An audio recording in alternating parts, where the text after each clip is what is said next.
অভিমান ভুলেই নতুন করে অভ্রকে আবারও কাছে টেনে নিল পরমা। পরমাকে বাড়ি ফিরিয়ে আনার পর অভ্র পরমার সাথে কথা বলতে আসে। পরমার কাছে বারবার ক্ষমা চায় আগের করা ব্যবহারের জন্য। পরমা তখন অভ্রকে বলে, এখানে তোমার কোনো দোষ নেই, তুমি বারবার আমার কাছে ক্ষমা কেন চাচ্ছ অভ্র?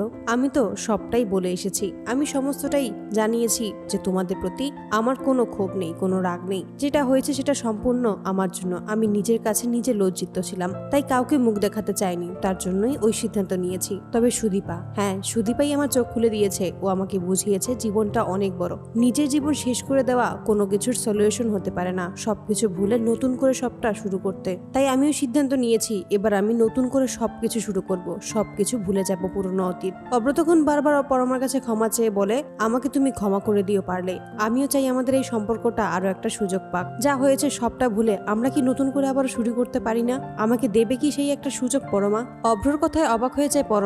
তখন বলে যে, তুমি কি সত্যিই পারবে সমস্ত কিছু ভুলে আমাকে মেনে নিতে, আমাকে কখনো ভুল না বুঝে থাকতে? তোমার কখনো আবার এটা মনে হবে না তো যে আমি যা করছি সমস্তটাই আদিত্যর জন্য?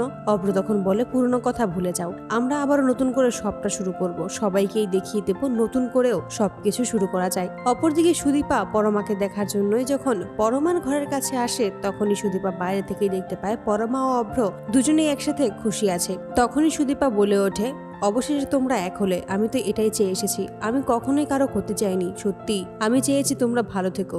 দাদা পরমাকে তুমি সুখে রেখো, পরমা খুব ভালো একটা মেয়ে, পরমা তোমাকে খুব খুশি রাখবে। তো বন্ধুরা, তোমরা কি চাও যেন অভিমান ভুলে নতুন করেই যেন অভ্রকে নতুন করে কাছে টেনে নেয় পরমা? অবশ্যই তোমাদের মতামতটি আমাদের কমেন্টে জানাতে ভুলো না। ধন্যবাদ।